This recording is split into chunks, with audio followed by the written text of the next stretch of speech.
Você sabia que você é programável? Eu vou mostrar para você que você é programável, sim. Mas antes, eu peço a você que deixe seu like, se inscreva no canal e ative o sininho para que você fique sabendo quando eu postar algum novo vídeo. A gente é mais programável do que a gente imagina. Eu vou te contar uma coisa. A gente é programável desde que a gente nasceu. Como é isso, Magali? Pois é, a gente é programável desde que a gente tomou o ar pela primeira vez, recebeu o sopro da vida pela primeira vez. Essa é que é a realidade. Como assim? Bem, a programação neurolinguística, ela nos mostra que nós somos completamente programável e reprogramável. Quando a gente nasce, a gente ainda é um bebezinho e a gente vai tomando ali consciência do nosso espaço. A gente conhece papai, a gente conhece mamãe, vovó, vovô, tio, titia, não é verdade? A gente vai conhecendo aquelas pessoas ali ao nosso redor e a gente, mesmo que não comunique, que não fale e nada, a gente está percebendo as coisas. E a gente absorve desde aí todas as coisas que as pessoas que estão ao nosso redor falam, se comportam, o que a gente assiste e assim sucessivamente. Daí, nós vamos tomando pequenas decisões. Isso é certo, isso é errado, isso está bom, isso não está bom, eu gosto disso, não gosto daquilo, e assim vai. E vamos crescendo e vamos absorvendo. Daí o nosso ciclo de amizades, nosso network, infantil ali, a gente vai aumentando à medida que a gente começa a ter amiguinhos, a gente começa a ir para a escola e assim sucessivamente. E assim, com essas decisões, nascem nossas crenças. Nossas crenças são leis internas, são coisas que nós simpatizamos, são ensinamentos que nós recebemos, ou seja, são coisas que tomamos como verdade. E a partir de então, começam a dar regras para a nossa vida, começam a comandar a nossa vida. E por que eu disse que a gente é programável?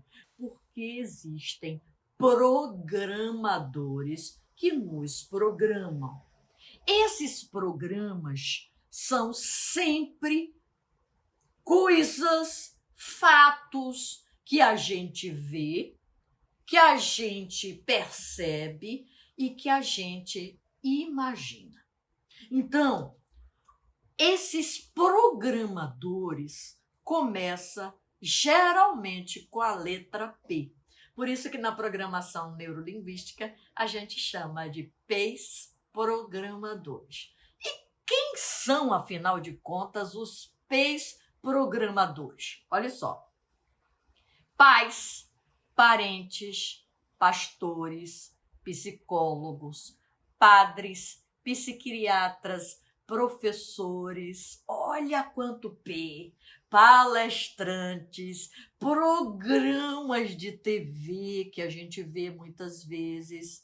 Então perceba que a grande maioria começa com a letra P. Por isso que na programação neurolinguística recebe esse termo de P's, P''S, programadores. E os P's programadores, eles podem nos inspirar com crenças maravilhosas, impulsionadoras, mas também podem nos limitar. Por exemplo, eu vou dar um exemplo de um professor, de um P programador meu, que muito me influenciou. Eu tive a oportunidade da primeira, a primeira palestra que eu dei na minha vida, eu dei para 2.000 professores. Ainda bem que eu já tinha a profissão de teatro, já era uma atriz e tal, porque eu passei a ser palestrante depois de ter uma carreira muito longa como atriz, e eu dei essa palestra para professores. Era em homenagem aos professores para uma grande editora que me convidou em um grande teatro, enfim, foi maravilhoso. E eu fiz uma palestra show. E lá eu fiz uma homenagem, em um certo momento, a 4 professores, ou seja, 4 pessoas que passaram na minha vida e me ensinaram algo. Eram 4 programadores.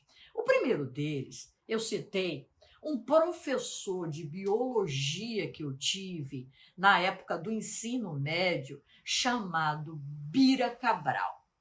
Bira Cabral foi meu professor no primeiro, no segundo e no terceiro ano do ensino médio. E Bira Cabral era um professor de biologia, mas veja só, tudo que eu sei sobre ética na minha vida, eu aprendi com Bira Cabral. E eu falava nessa palestra. Por que, Magali, você aprendeu tudo isso com Bira Cabral?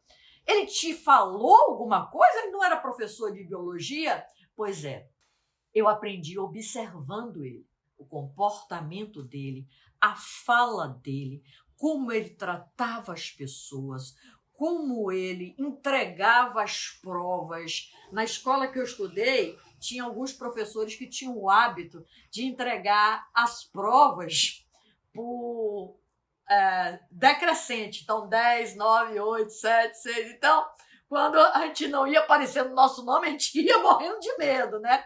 E ele jamais fez isso. Ele era um cara que eu não tenho nem como descrever. Curioso que depois tinha alguém na plateia que conhecia ele e depois eu recebi um recado dele dizendo o quanto ele lembrava de mim. Nossa, eu fiquei muito feliz. Esse foi o primeiro professor. E o segundo programador é uma professora da Universidade Federal da Bahia, da Escola de Teatro, onde eu tive a oportunidade de estudar. O nome dela é Hebe Alves, é diretora, atriz, enfim, e professora de interpretação teatral. E eu tive a oportunidade de aprender com a Hebe Alves que tudo da vida envolve corpo, mente e emoção. E espírito também, claro.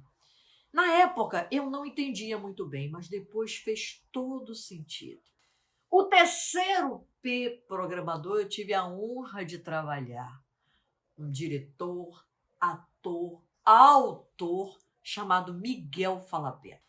Eu tive uma grande oportunidade de ser dirigida pelo Miguel Falabella.